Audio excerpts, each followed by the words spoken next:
Hi guys. You know Alec at Westcliff Works?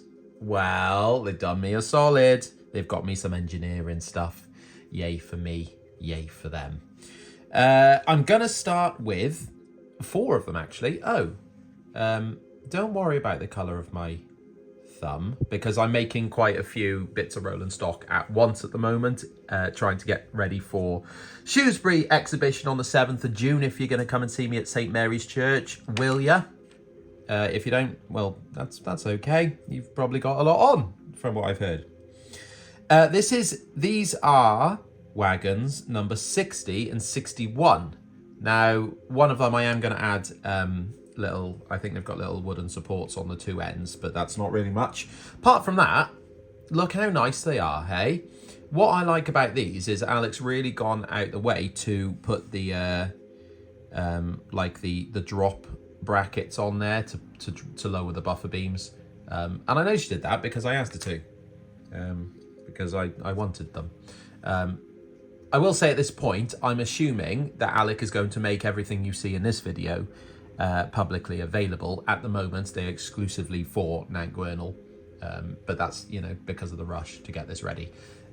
They've got full frame detail, brakes on the side, dummy obviously, that would be mad if they worked, and a little cutout there for the couplings, which is brilliant.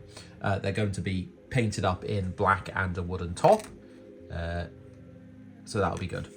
Next on to that is number 62, which is the drop side wooden open body type thing.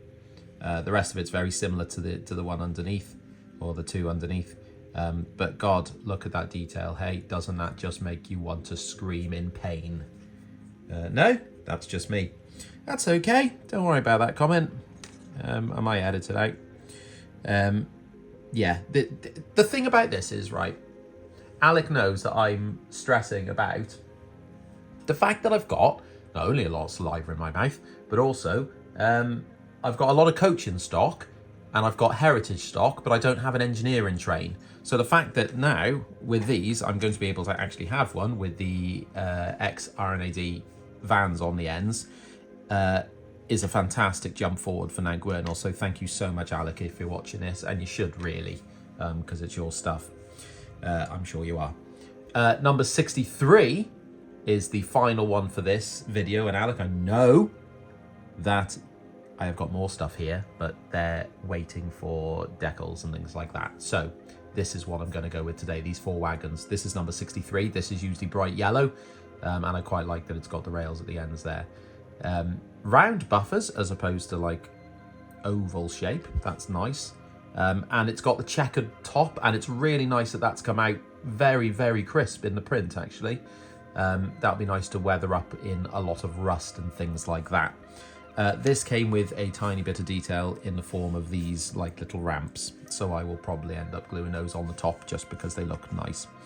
These resin models these days don't really require any sort of work on them before you put them for paint and, well, primer and then paint. The only thing I want to do here is you can see these little nips that are sticking up on the underside. That's, I'm assuming, where there was support through the print. So I'm just going to sand them back. I mean, in reality, are you going to see them because they're underneath the wagon facing down? Probably not. But it's 009, so it's probably going to come off and derail at some point. And if it flips over, hell, at least it will be nice to look at. People will say, hey, that derailed wagon's looking pretty clean. They probably won't. The other thing now is, because that's literally it for prep, I'm just going to put a little bit of glue on my cocktail stick that I've cut in half, and I'm going to glue it to the underside because that gives me something to hold on to whilst I paint it. Right, I think I'm going to start with the top, which is all wood. So I'm going to start with a coating of earth brown, and this is going to be the base layer for the wood effect.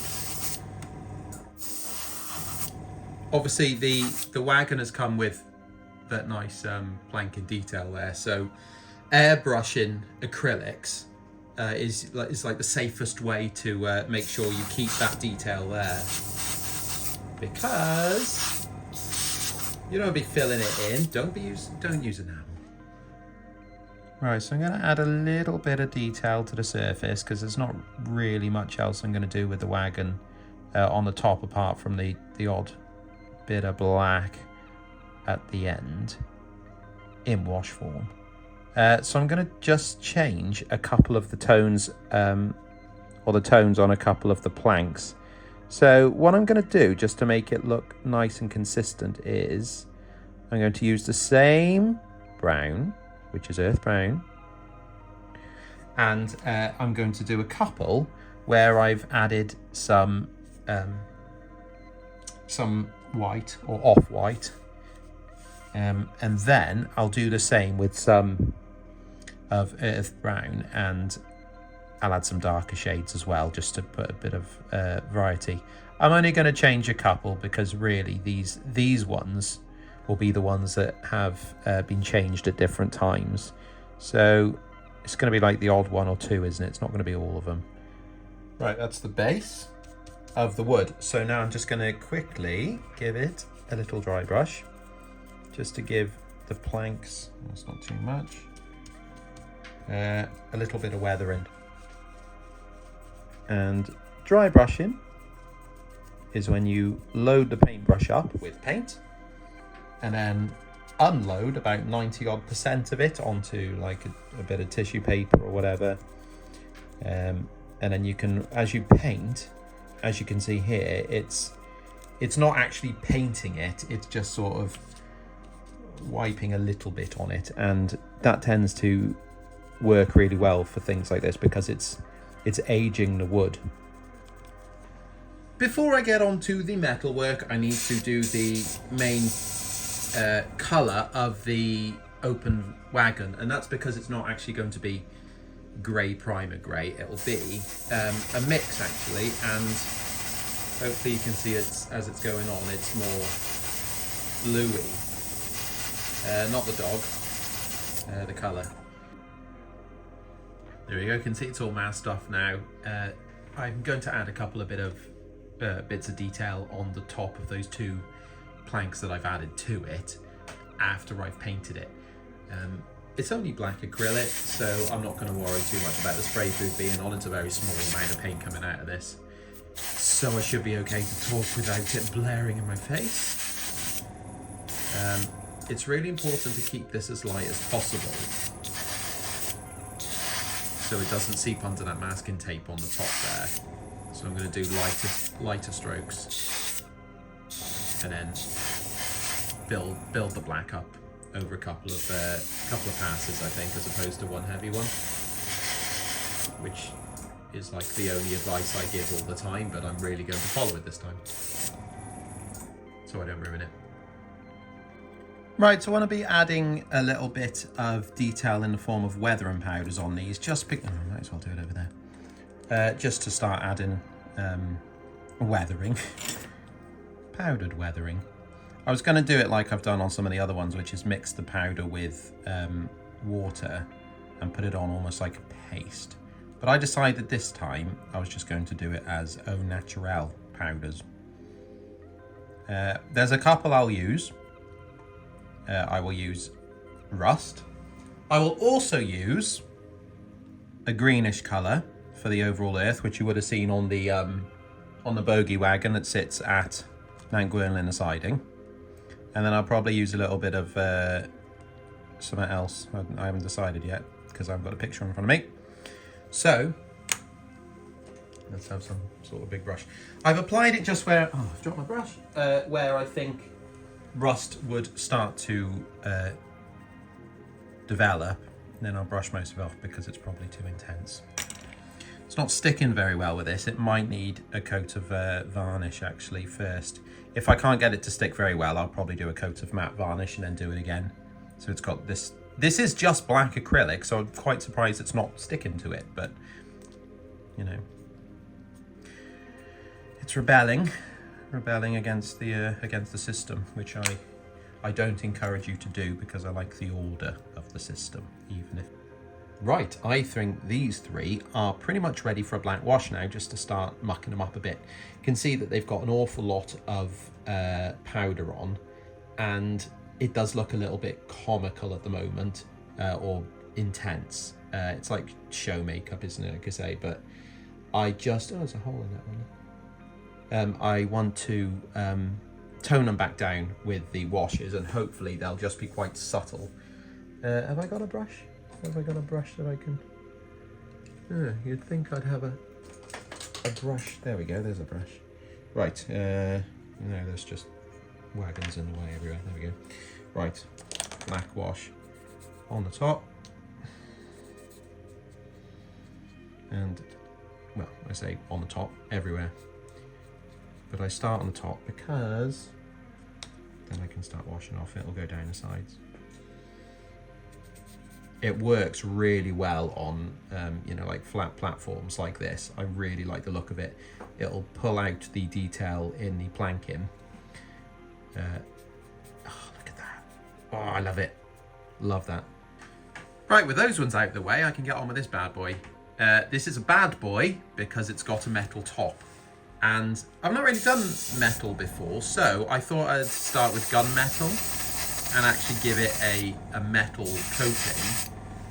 Well, that looks quite cool, actually. Obviously, this is going to be weathered. Obviously, it's obviously going to be weathered, but it's a good place to start, isn't it? And before it's barely got time to dry, I'm going to start pushing in some rust onto there as well, because it'll be rusty. And now I've looked at reference photos, it's pretty much just rust. You can't really see that it's anything else underneath, so I'll keep scrubbing this in like that. And because the paint's still a little bit wet, you can see where these darker spots as well. So it's mixing in with the paint on the top coat. Right, I've masked off the top of the wagon, so I'm going to go ahead and do the frame of it. I'm not actually going to use an airbrush colour. I'm just going to use a filler primer, just because, well, it's yellow. But it's quite an industrious yellow. I quite like it. It's a good colour for engineering stock. So I'll just go.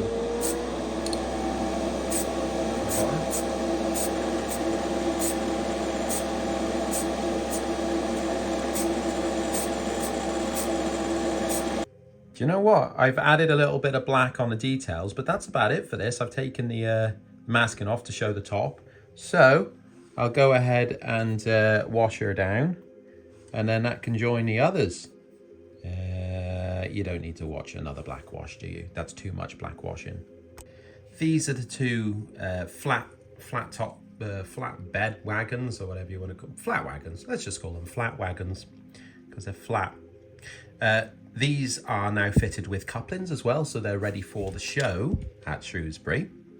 They roll pretty well. They are on 5 point something mil wheels sets, and I think they could probably do with something slightly bigger, but they do roll freely on the layout, so I don't think that's too much of a problem.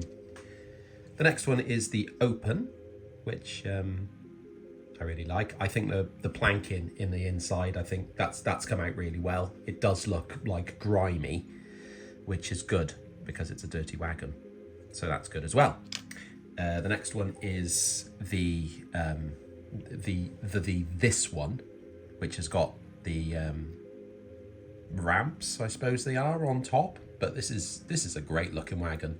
The wheel sets are way too small at the moment because they're only sitting in replacement until I get, I think, 7.2 mil wheels for this one. I think Alex said to use, which will bring it up because, as you can see, the like re-railers or whatever they are at the ends are pretty much rail height. So we don't want like they roll on here when they're rolling on the flanges, but when it's on rails, I think it'll be scraping. So we'll have to just swap those out at some point. Now that wasn't all I've made this week. I've also made another model from Westcliff Works to finish off a particular set of stock. Now this is, well, technically I believe it's called Beatrice on the Skarloey. So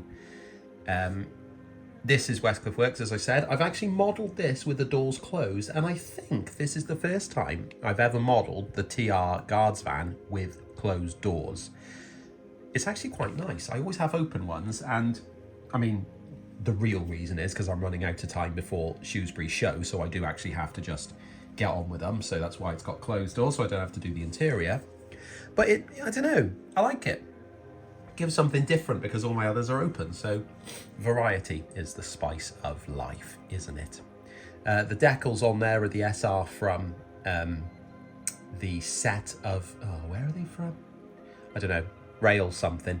I'll find out and I'll put a link because people keep asking where I get my Skarloey decals from, so I'll have to double check that.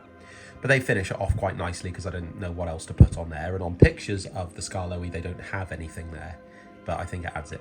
I will just add lamps because I've just realised I haven't done those. But yeah, same livery and same colour and things as the coaches, so hopefully it'll blend in really nicely when it's on the layout and finishes off that train nicely as well. You'll notice the glazing is extremely clear, actually looks like glass. That is not glass, it's the perspex from the 4Ds kits because I had a little bit left over, and it's way better than the stuff I've been using on stuff when I build it myself, because it's just thin perspex sheet I've got and it sort of bends and it doesn't reflect the same, so I've swapped it out for that. So, sorry if I sound like I'm swallowing a lot, I've been eating peanuts, so I am salivating for the peanuts. There you go, that's 5 more bits of rolling stock done. Nice little bit of variety and the start of the engineering stuff. So, I need to get on with some bogey wagons, which aren't actually ready yet. Alec, I believe, is still making those. So when they're done, that'll finish off the train nicely. But apart from that, I've got to go and get ready for the show. So come and see it. No, actually, we've missed it now. Hope you liked it, probably. Cheers.